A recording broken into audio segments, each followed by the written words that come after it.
Municipality tax ની હું આપને વાત કરું, જ્યારે કોંગ્રેસ શાસન ઉપર હતી ત્યારે અમે વચન આપ્યું હતું કે અમે લોકોને 18% જે વ્યાજ માફીની યોજના છે ને, અમે વ્યાજ માફીની યોજના વચન પાડીને અમદાવાદ શહેર ઉપર જે અસહ્ય ટેક્સ વધારો હતો એ માફ કર્યો. એ પછી આપણે જોયું હશે કે બેંકોએ પણ અત્યારે જે બેંકો ઉપરથી આપણે લોન લઈએ છીએ એની ઉપર પણ વ્યાજના દર, રેસિડેન્સ લોન હોય, વેપારની લોન હોય, નાના લઘુ ઉદ્યોગોની લોન હોય 8%, 9%, 10% કે 11% સુધી છે. ત્યારે કોંગ્રેસ પાર્ટીએ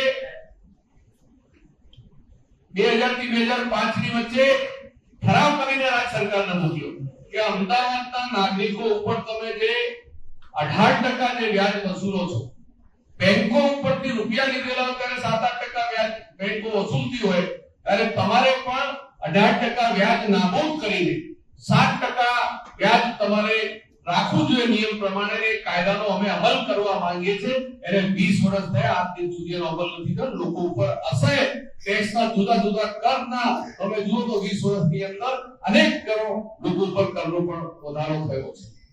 લોકોને, નાગરિકોને પીવાનું શુદ્ધ પાણી જોઈએ, સારા રોડ રસ્તા જોઈએ, સારું શિક્ષણ મળે, સારું સ્વાસ્થ્ય મળે.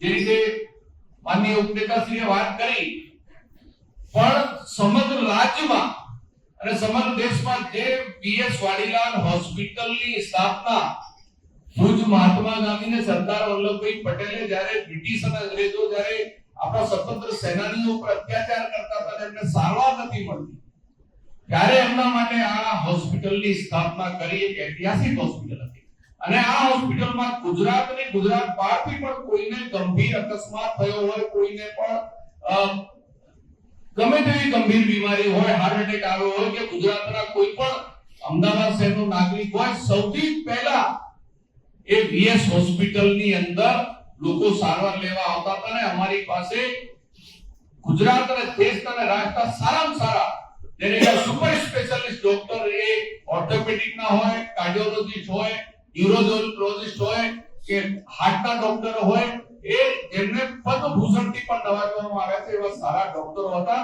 આજે એ વીએસ હોસ્પિટલ મૂર્તપાય પડી છે. ત્યારે જ ન્યૂઝરૂમ ગુજરાતની યુટ્યુબ ચેનલને સબસ્ક્રાઇબ કરો અને ઇન્સ્ટાગ્રામ અને ફેસબુક પર ફોલો કરો. અપડેટ રહો, સત્યની સાથે રહો.